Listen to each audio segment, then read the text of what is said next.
The frustrated rooster raised a useless alarm, called after them. Hawks overheard. The flock paid no attention. On the ramp, the rooster wound himself into a hateful rage. But there was no hen near to vent his rage on. Feeling foolish, feeling useless, the rooster stood confused and alone on the high ramp. In the barn, the dog awoke. He got up, searched for the splattered egg. There was no egg. The chicken was busy scratching amongst the hay for hay seeds.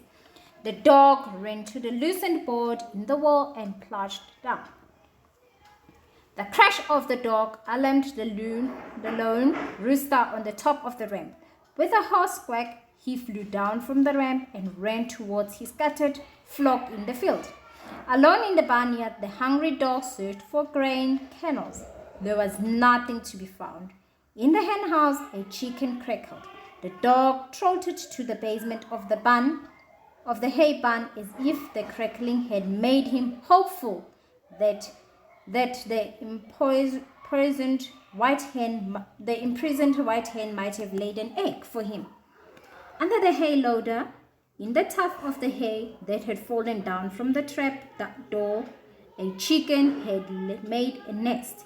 There were 3 eggs in the partly concealed nest.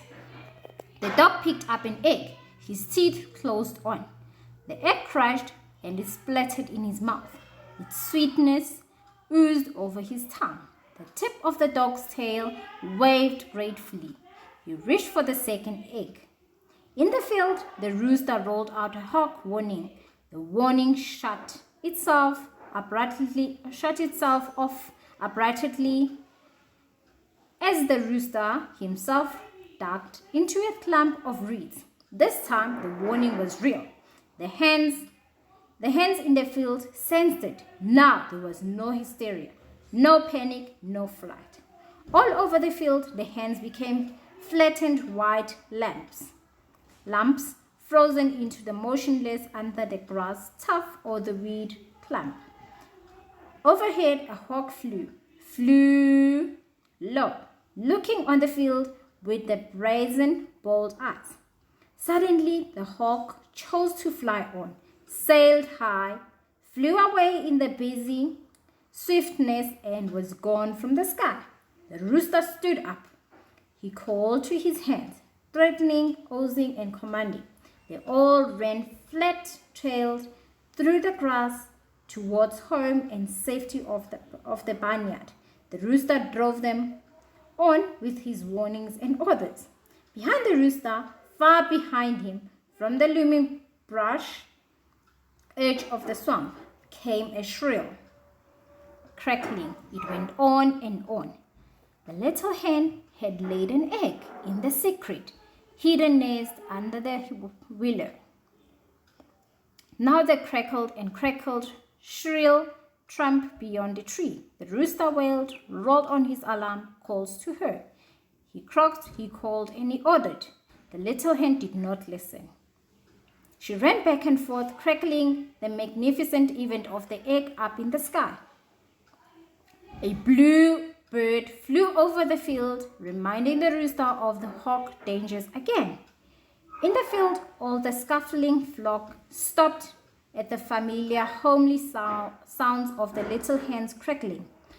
Hawk forgotten. Chickens raised their heads and stood listening to the distant shrill song of the little hen.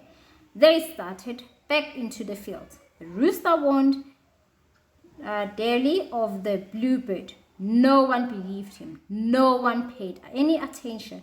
The rooster went berserk with the rage. The rooster went berserk with rage. In hate and frustration, he charged towards his furthest away, most obstinate little hen of all his flock. The little hen saw him coming and saw that he would not discover his secret nest. She ran to him.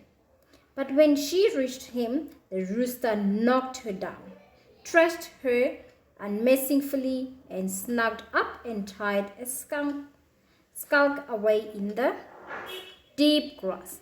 He overtook her and beat her down again. Overhead, a dot-high hawk, hurrying to the home nest with a mouse in its talons, swept a bold eye down to the sense of the fearful beating. For a moment the hawk hovered, but then decided to fly on the small prize already in its possession. Completely unaware of the hawk, the rooster in blinded rage went on the thrashing little hen. She slipped from under him, tried to squeeze away towards the willow, but the rooster came down on her and the little hen squawked. In the barn, the dog heard the distant squawk above the crunching sound of the second egg he was shattering under his teeth.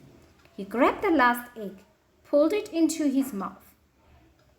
Again, the little hen squawked. The egg still in his mouth, the dog wailed and ran towards the sound. The rooster was insanely humming the little hen. His wings were spread with effort. His beak grabbed his wheezing.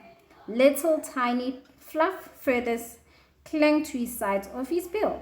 Still, he thrashed her. Then the big dog was there, silent, ominous. He opened his mouth, let the egg roll, and snatched the rooster up away from the little hen. Held him high, shook savagely. One wing slipped from the dog's hold, bit widely in the dog's face, blinded him. The dog dropped the rooster for a new hold.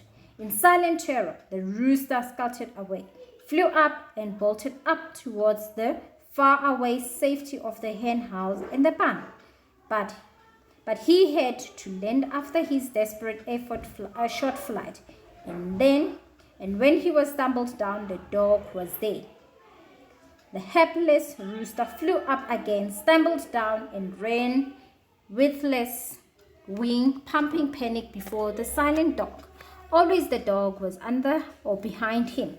The rooster ran out before him, mouth grabbing, his breath coming out of his open beak in the hoarse, pained gaps.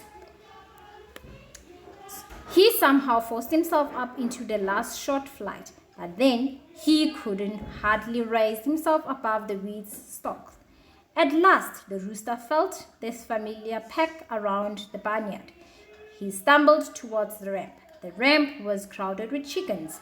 The rooster wobbled away again, staggered up the rise from the deep barnyard to the yard of the house. He managed to squirm around the corner of the house, squatted there, wheezing painfully, eyes closed. The dog poked his nose around the corner of the house. In the desperate strength of terror, the rooster hailed up, flew into the unseen chicken wire around the little Pernip's garden. He caught his neck in an opening of the chicken wire. He uttered a deep squawk and thrashed his wings.